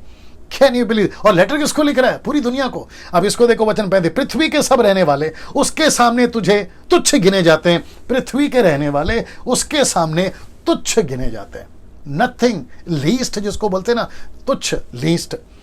और लिखा है कि वह स्वर्ग के सेना पृथ्वी के रहने वालों के बीच अपनी इच्छा के अनुसार काम करता है, और कोई उसको रोक कर उससे नहीं कह सकता तूने यह क्या किया। Can you believe this? 36 कहता है, उसी समय मेरी बुद्धि फिर जय की तय हो गई। मेरे राज्य की महिमा के लिए मेरा प्रताप मुकुट मुझ पर फिर आ गया। मेरे मंत्री प्रधान लोग मुझसे भेंट करने के लिए आने लगे, और मैं अपने राज्य में स्थिर हो गया। मेरी और अधिक प्रशंसा होने लगी। वचन 37 कहता है, अब शब्द को ध्यान दीजिएगा, लिखता है कि अब मैं नबूकदनेस्सर, वचन 4 से क्या शुरू किया था? मैं नबूकदनेस्सर, अब यहां एंड कैसे कर रहा है? अब मैं नबूकदनेस्सर स्वर्ग के राजा को सराहता हूं का मतलब क्या मालूम है? Can you believe this? सब ठीक है? वहां पर फिर पूछ रहा हूं कमेंट बॉक्स में। ये कहता है, अब मेरे जो देवता है ना, वो बाल नहीं रहे। मेरा जो देवता है ना, वो कोई और नहीं रहा। अब मेरी मूर्ति सोने की नहीं रही। अब मैं एक ऐसे परमेश्वर को मानता हूं जिसका नाम है यहोवा, एक ऐसे परमेश्वर को मानता हूं जिसका नाम है यशु एलोहिम। और वो कहता है कि अब मैं नबूकदनेस्सर स्वर्ग के राजा को सराहता हूं, उसकी स्तुति और उसकी महिमा करता हूं, क्योंकि उसके सब काम सच्चे, उसके सब व्यवहार न्याय के हैं। जो लोग घमंड से चलते हैं उन्हें वो नीचा कर सकता है। आ गया ना घमंड? इसका मतलब क्या पता है? इसका मतलब यह है कि नबूकदनेस्सर मरने से पहले सच्चे परमेश्वर को जान गया। अब इसको देखिए, मुझे यानी कि ये डैनियल को, अगर नबूकदनेस्सर स्वर्ग में मिलेगा, जब कभी भी हम स्वर्ग में जाएंगे, तो मुझे कोई आश्चर्य नहीं होगा, आश्चर्य नहीं होगा। I will be not surprised if I see this king Nebuchadnezzar in heaven. I'll be not surprised. मैं चाहता हूं ऐसा हो, क्योंकि मरने से पहले ये भूल कर गया था, ये भूल कर गया था। अब आपसे मुलाकात होगी कल 5वें अध्याय पे। 5वें अध्याय पे इसका बेटा कई समय के बाद, कई सालों के बाद, इसका बेटा ने ऐसी ही कुछ हरकत करी, मैं आपके बीच में रखूंगा, और कैसे परमेश्वर ने उसको भी अक्ल दी। क्योंकि 12 चैप्टर में 2 पार्ट हैं, पहले 6 अध्याय अलग हैं और दूसरे 6 अध्याय अलग हैं। जब 7वां अध्याय आएगा, 7वें दिन वहां से शुरू होगा, जिसको कहते हैं भविष्यवाणियां दानियल की अंत के बारे में, अंत के बारे में। ठीक है ना, वो आपके बीच में रखूंगा। दोस्तों, बेहद खुशी है आप सभी के बीच में, और आशा करता हूं आपने बहुत कुछ सीखा है, और मैं यकीन जानता हूं कि पवित्र आत्मा ने आपको कायल किया है। अब आप जैसे ही ये बंद हो जाएगा ना, मैं जैसे ही खत्म कर दूंगा, ऑफलाइन चला जाऊंगा, आप लोग अपने अपने घर पर प्रार्थना में बैठिए, जैसा आपको ठीक लगे प्रार्थना में जाइए और प्रभु से कहिए, प्रभु कहां सुधार करना है, कौन से क्षेत्र में घमंड से नीचे उतरना है, नहीं तो मेरी भी हालत ऐसी हो जाएगी, और कब का परमेश्वर मुझे त्याग चुका होगा, मुझे एहसास भी नहीं होगा। मैं माइक लेकर गाना तो गाता रहूंगा, लेकिन घमंड के चलते परमेश्वर मुझसे दूर हो चुका होगा, ये आपको एहसास हो जाना चाहिए। चलिए दोस्तों, कल मुलाकात होती है। 5वां दिन 5वें चैप्टर पे कल बात करूंगा। परमेश्वर आपको खूब आशीष दे। इसको खूब शेयर करिए, जितना शेयर कर सकते हैं आप शेयर करते चले जाए। यूट्यूब वालों, आपको भी बहुत बहुत धन्यवाद। कल मुलाकात होगी। जय मसीह, अपना ख्याल रखिए।